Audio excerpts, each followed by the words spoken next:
Okay, so we're going to we've almost finished Siman Cafe. We're just going to mention the last point in Siman Cafe, then we'll move straight into Siman Kafvav. So we were talking about taking off Tefillen, when to take it off, right? So we saw when to take it off on a regular day.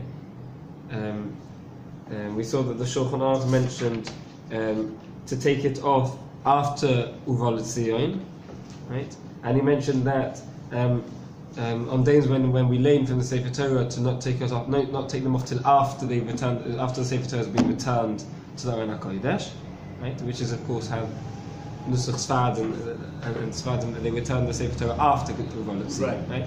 For Ashkenaz, it's good. It's always going to be after Uval Tzion because we return the Sefer Torah before that. And we saw the Ramah and the Mishabura, and the Maskon of the Mishabura is it's preferable if one can to not take it off till the Kaddish after Olim. Right? Okay. Now we didn't quite discuss Rosh Chodesh and Chol HaMoed. So we don't put on Chol HaMoed, but places that do put on Chol HaMoed. So let's just read that, and then we'll move on to the next sim. So at the very end of Kafei.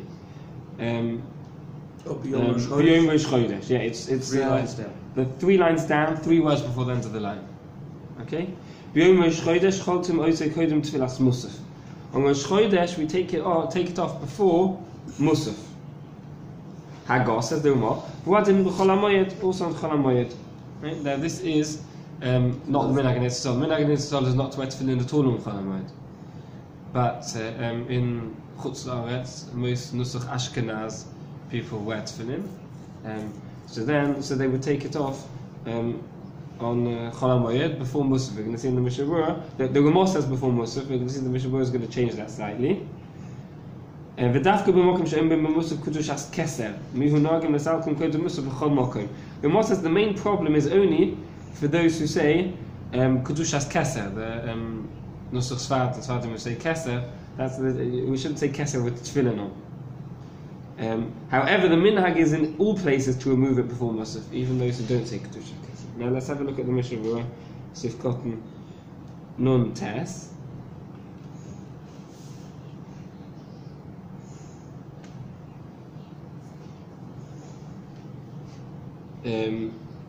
Six lines down. Yeah, Nun Tes. Musaf Achar Shechzir Sefer Torah B'Heichol V'im Kemenisenu Shemachlisim Techef Achar HaKriya Yechaltem Achar Kaddish Shekodem Tfilas Musaf. So we take off the tefillin after Kaddish before Musaf. Right? The Kaddish before Musaf, between Kaddish and Musaf we take them off. What's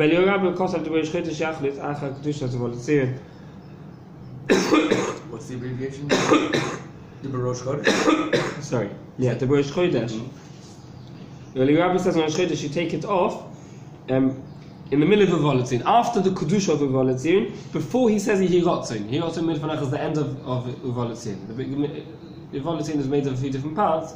So after the Kedusha of Volatzin, before the Hirotzin, Shinish Machukecha, Bloyantin Melachatzim Ad Achar Kaddish. Kaddish Elastic being Kaddish Latzfilah. The Eli Rabbi is not happy with the way we do it in the first suggestion, which is to take it off between Kaddish and Musaf, because he doesn't want an interruption between Kaddish and shemoneh-esrei. We should go straight in from Kaddish to shemoneh-esrei. He doesn't like an interruption, and therefore he says to take it off. We do want to wear it for Uval Tzion, right? And we definitely can't make an interruption between Uval Tzion and Kaddish, right? Because Kaddish has to come straight after whatever's preceding it, right? Kaddish is always said on something.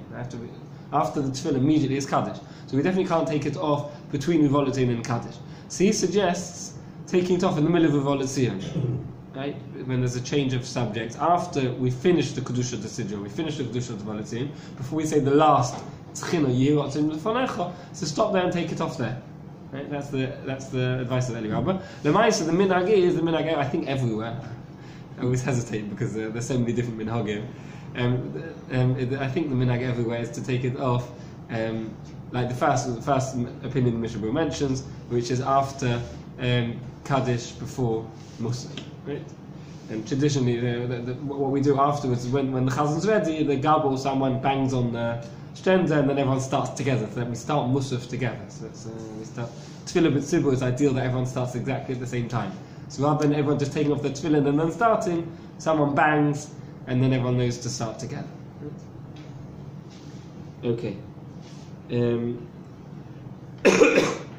Okay, we're not going to read the Mishnah Berurah Chol HaMoed, seeing as that our minhag anyway is not to wear tefillin on Chol HaMoed. In Eretz Yisrael they don't wear tefillin on Chol HaMoed. In the Chutz where they do, I'll just summarize Baal Peh. The Mishnah Berurah said to take it off before Musaf.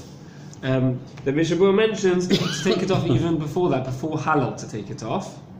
He says except for the Sheikh Tzibur, right? Because if the Sheikh Tzibur takes it off between Chazos HaShatz and Halal, then the Tzibur has to wait for him. It's going to be Tirchat Tzibur. So he should leave it until after Halal. Then when he has a moment between Halal and laning, he'll be able to take it off.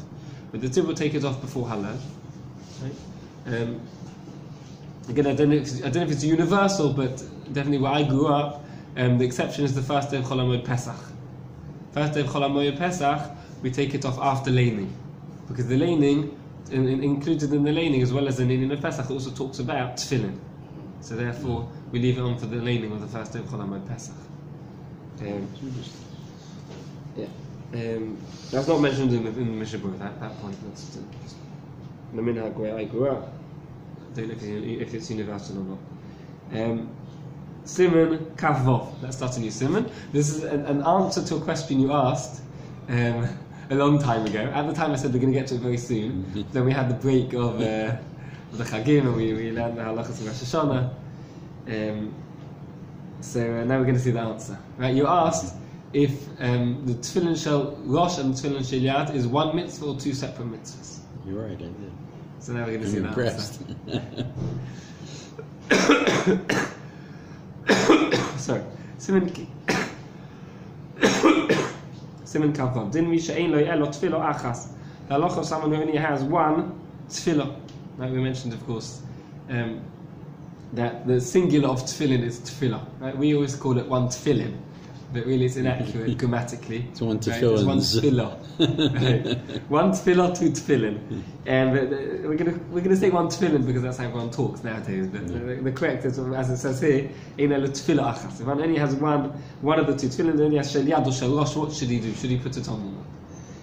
Simon Aleph. Im ein lo elo tefillah achas. Maniach oiso. If he only has one of the two, either shel yad or the shel rosh, he puts it on. Maniach oiso sheyesh lo, the one he has he should put on. And he makes a bracha on it. Why? Shekol achas mitzvah bifnei atzma. Each one is a separate mitzvah. Right?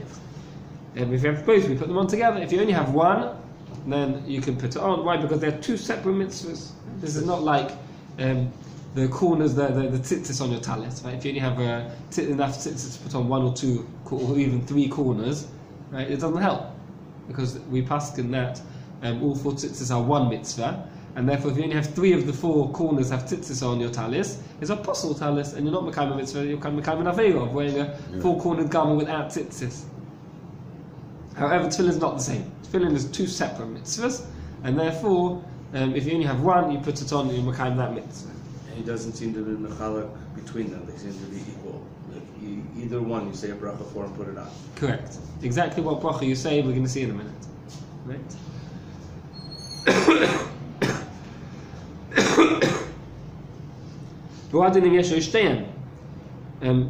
It's the same halacha if he has both in front of him, both the Tefillen Shel and Tefillen Shel Rosh.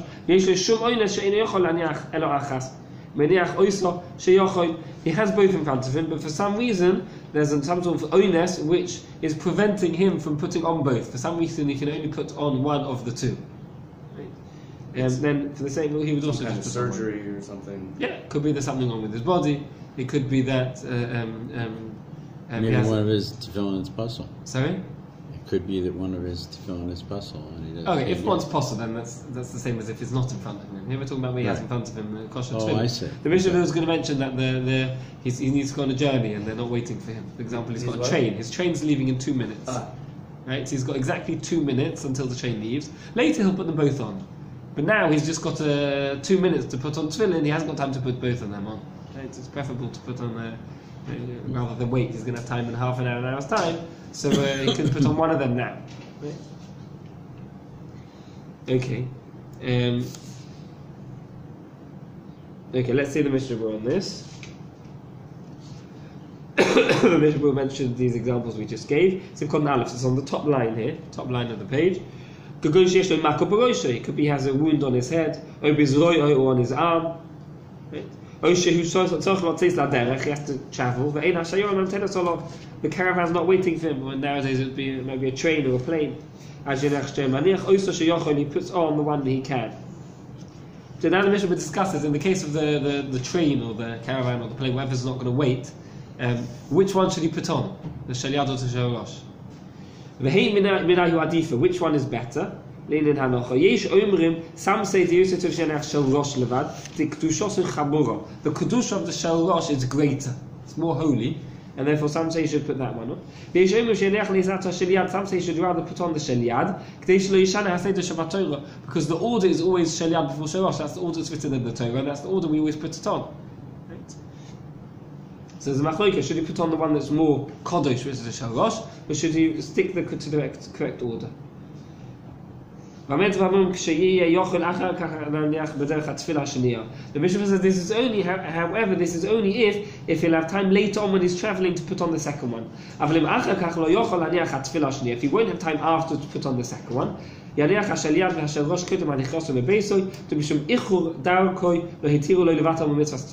he's not going to have time later to put on both of them, then he has to put them both on now and just miss his journey. Right? Because we're not going to allow him to be mevatel a mitzvah deraisa of putting on tefillin just in order to catch the train. Right? So what we're saying now is to put on one and then put on the second one later. It's only if he's actually going to put on the second one later.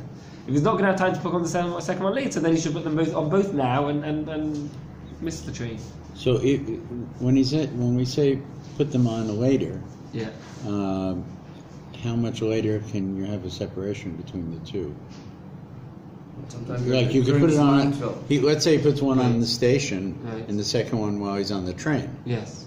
Then he's okay. Right. Right. He could do Right. it that way. Right. But if he's not going to be able to put it on until mincha, Right. there's a problem. Correct. Well, the problem would be what? How late can he put on his? So in terms of the problem between separating between the two of them, so here is an onus. There's nothing to do about it. He's going to miss his train. And Right. So this that's is where solved the two problem. mitzvahs come in. In terms of the bracha, we're going to see what bracha to make. Right. And this is where the two mitzvahs come in, like you said, because it's two separate mitzvahs. It's You okay can to put on one independent of the other. Even though one's supposed to put them on together, here he has an onus. He can't put them on together. He's going to miss his train. That's enough of an onus that we say it's okay. You can put them on separately. But generally, you don't put on tefillin after mincha, right? You can put In it on a day. All day. The tefillin is all day. We do it once a year. Until We do it once right. a year on Tisha B'Av. Right. But say it with anyone.